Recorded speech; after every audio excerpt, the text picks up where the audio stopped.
Яне Петков го познавам като един добър човек, един благонамерен човек с разнопосочни хобите ли да го наречеме или познания.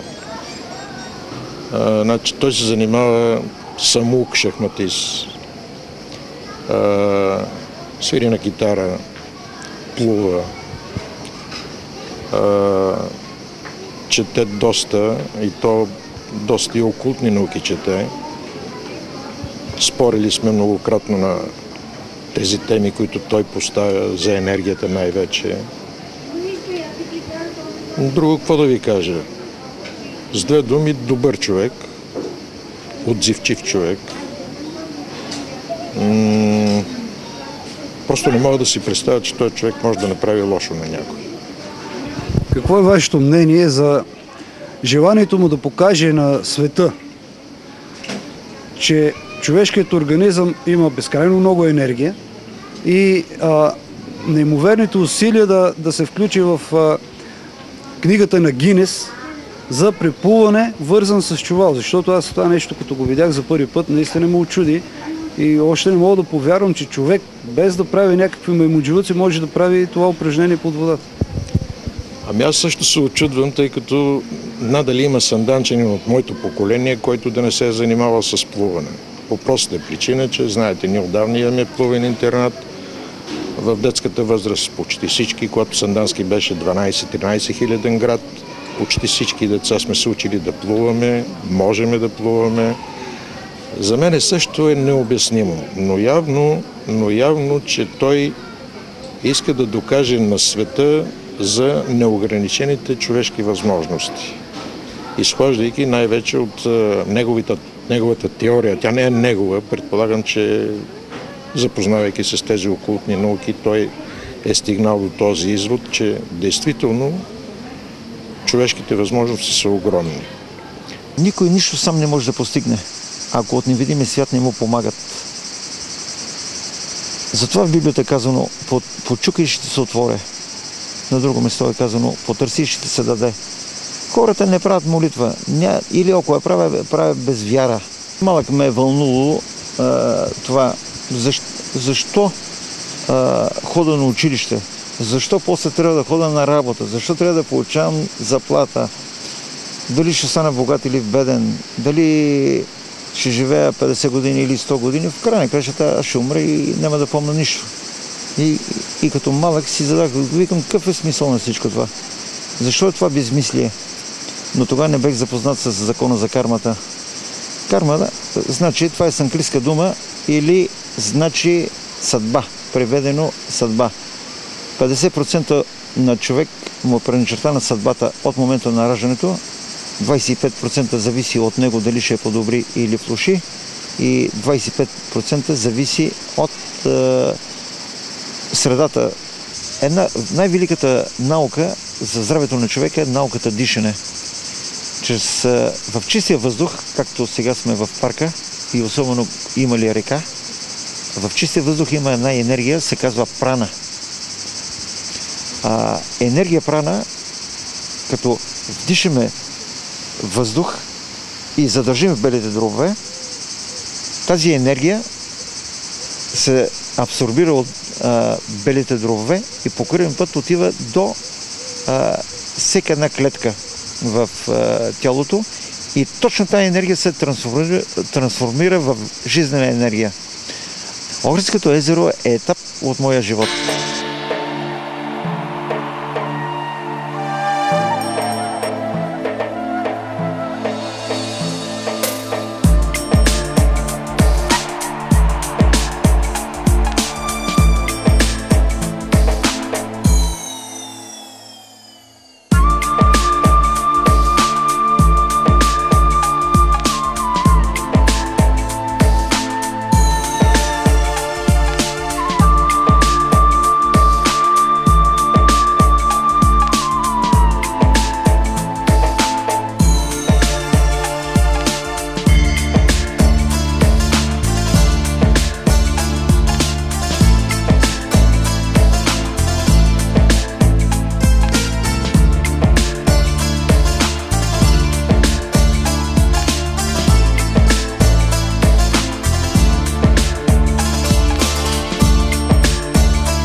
вечната любов. Затова летя към звездите, към свят на песен, създаден от мечти. Затова летя към звездите, към свят на песен, създаден от мечтите.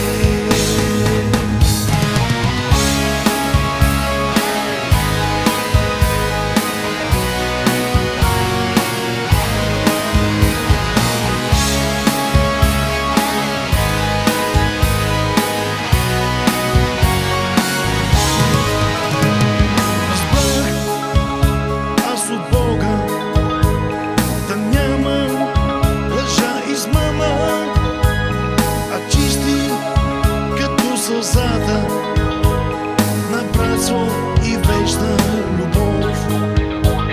А чисти като сълзата на братство и вечна любов.